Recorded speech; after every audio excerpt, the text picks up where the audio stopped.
¿Qué tal? ¿Cómo les va? Feliz año para todos. Acá Feliz estamos año. con la doctora Sandra Capello, nuevamente en un reporte epidemiológico, con un formato distinto. Así que bueno, la idea es reinstalar nuevamente el tema, ver más o menos la evolución de los números y preparamos algunas plaquitas como para mostrarlas, que pueden tomar esa información para hacer sus informes correspondientes. Y cuando terminemos ese relato, quedamos abiertos a las preguntas correspondientes. Juan, primera, ahí compartimos pantalla y charlamos de un tema nuevo que nunca se habló, de coronavirus. En pantalla les muestro cómo progresaron las curvas de llamados al 107. Esos serían los pacientes que llaman, ¿sí? Que después se determina si son pacientes sospechosos o si buscan, digamos, otra información, ¿sí? Esos son llamados. Como verán, la curva celeste muestra los pacientes que no conseguimos nexo y la curva roja son los que tienen nexo epidemiológico. La curva celeste hace un gran pico en las 4 semanas de octubre, va bajando en las 4 semanas de noviembre y vuelve a bajar en las 4 semanas de diciembre. La próxima.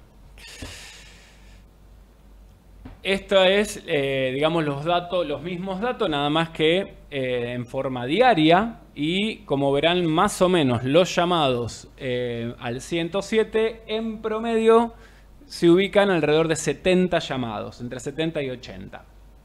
Siguiente. Con respecto a los números de diciembre, lo que vemos, es los mismos números, con nexo y sin nexo. Vemos que la mayoría de los llamados se ubican en los días lunes, martes y miércoles, y a partir del jueves empiezan a caer para descender sábado y domingo como si fuese un valle. En las 4 semanas se repitió lo mismo. Siguiente. Pero ayer, ¿sí? 4 de enero, lo que nosotros más o menos de todo el inicio de la pandemia teníamos 70 llamados, tuvimos 112 llamados, ¿sí? Lo que marca una tendencia a la alza. Y tiene que ver con esto de que para las fiestas nos juntamos y tal vez nos olvidamos de los protocolos y nos olvidamos de la enfermedad y nos olvidamos de muchas cosas.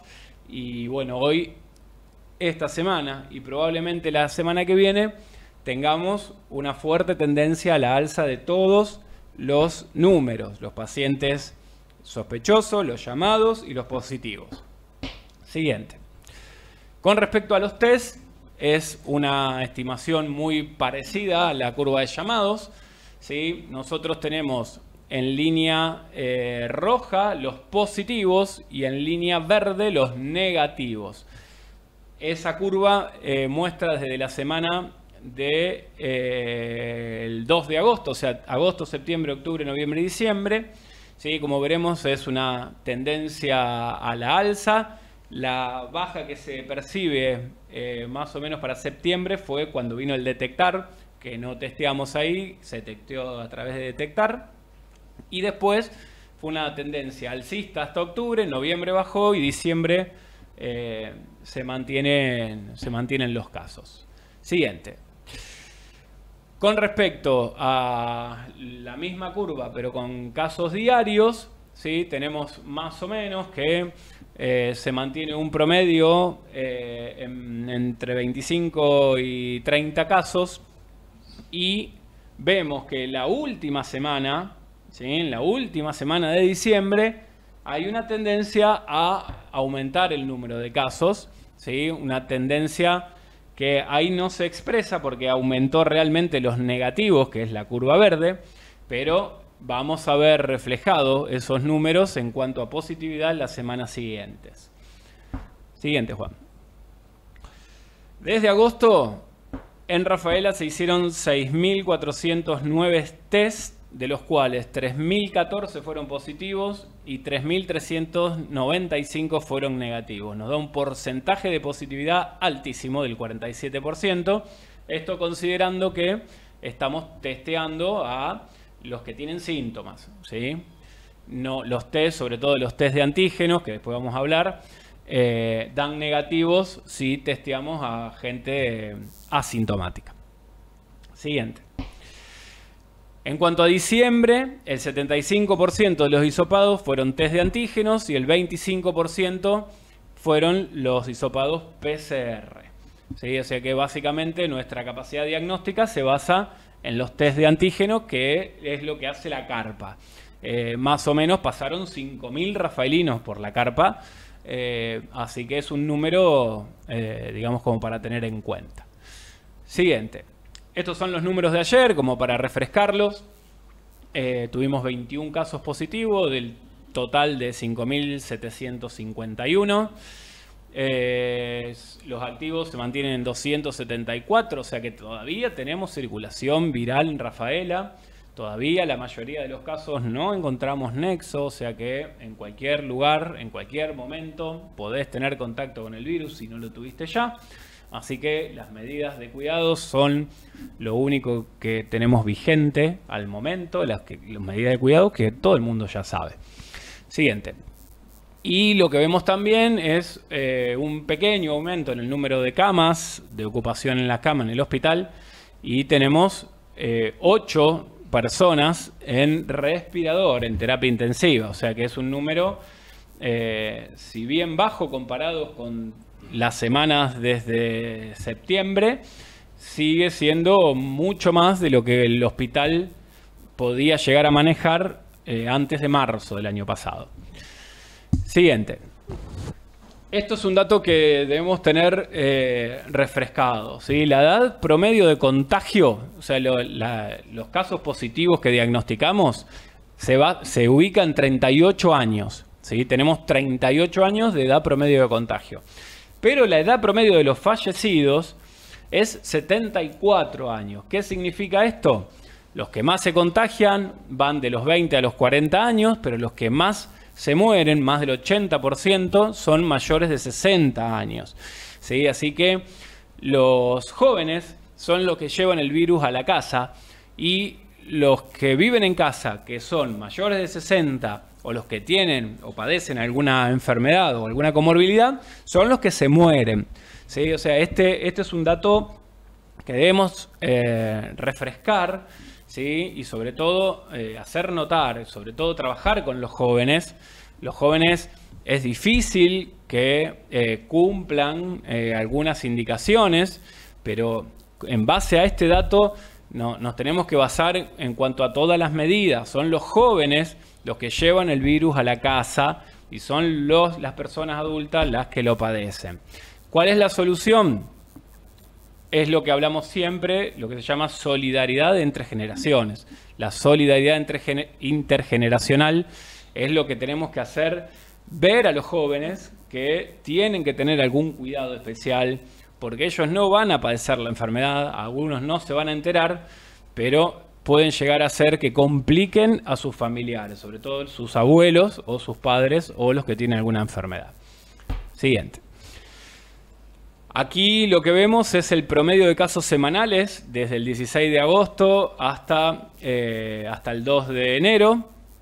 Y lo que quiero mostrar es, si se fijan en las últimas 4 semanas, ¿sí? Las semanas de diciembre, vemos que la primera semana teníamos 34 casos de promedio semanal. Esto es promedio por día tomando los datos semanales.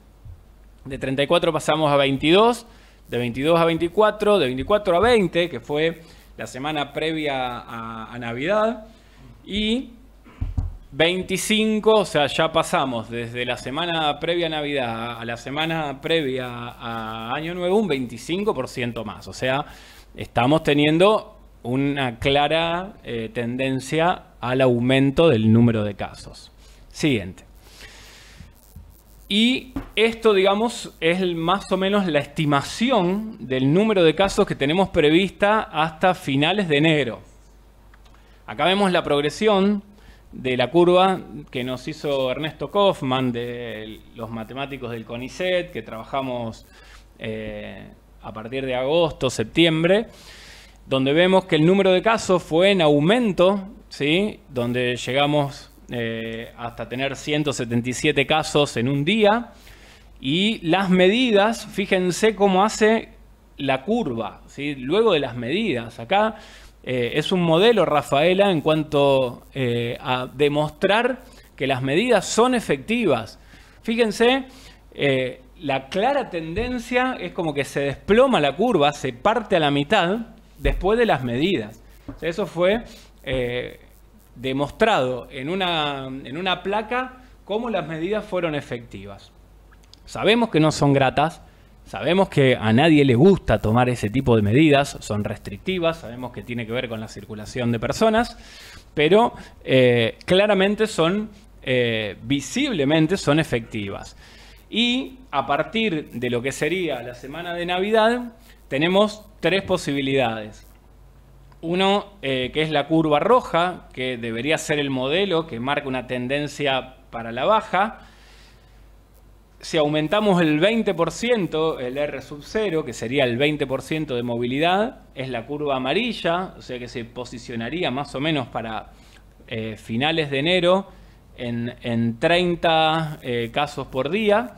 Y lo que sería la estimación máxima que tenemos, que sería aproximadamente 50 casos por día a finales de enero en promedio. ¿Y por qué esto es importante? Siguiente. Porque sabemos que la tasa de letalidad en Rafaela es el 2%.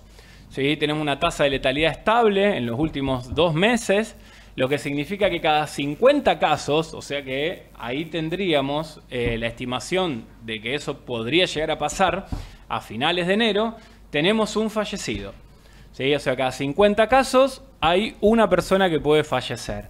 Así que por eso es importantísimo trabajar para que esa curva no llegue a los 50 y siga manteniendo esa tendencia que teníamos antes de la primera semana previa a la Navidad, digo, como para seguir manteniendo el nivel de alerta. Hasta acá llegamos.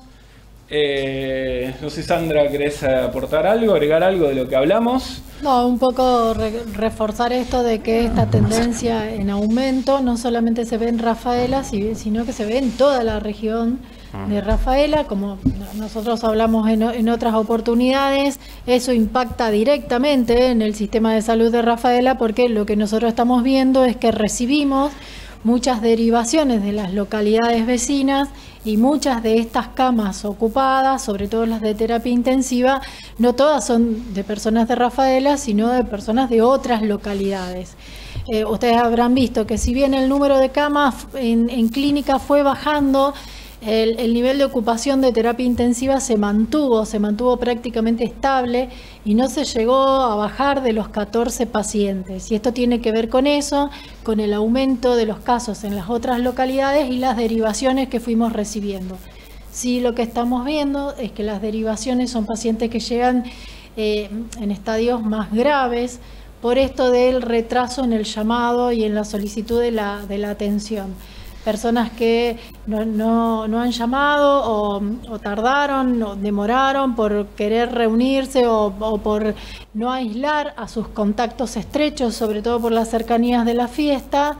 Y con Martín y charlando con otros colegas recibíamos muchas llamadas diciendo que había un integrante de la familia que se sentía mal, pero que no habían llamado al 107 por esto de la indicación del aislamiento. Y las dos cosas son importantes: lo rápido de la consulta para poder actuar rápido y evitar llegar tarde a la internación, y también porque el aislamiento, si bien es molesto y a nadie le gusta estar aislado, es importante para cortar la cadena de transmisión. Tenemos datos de personas que no han guardado el aislamiento y han generado varios contagios, como se veía al inicio. En realidad estamos viendo una situación de comportamiento de la gente bastante parecida, un poco por la llegada de las vacaciones y por las fiestas, y eso es lo que despertó el nivel de alarma en el sistema de salud. Recordemos que ayer Tostado pasó a fase 1, sumado a lo que Sandra decía, o sea, la región, Tostado deriva a Rafaela, ¿sí? Así que nuestro hospital es regional y todo lo que pase en las localidades vecinas también repercute en nuestro sistema sanitario. Y justo en el día de ayer, Tostado, por el aumento del número de casos tomó la medida más restrictiva que existe y que nadie quiere tomar, pero bueno, también dependió del número de casos que tiene.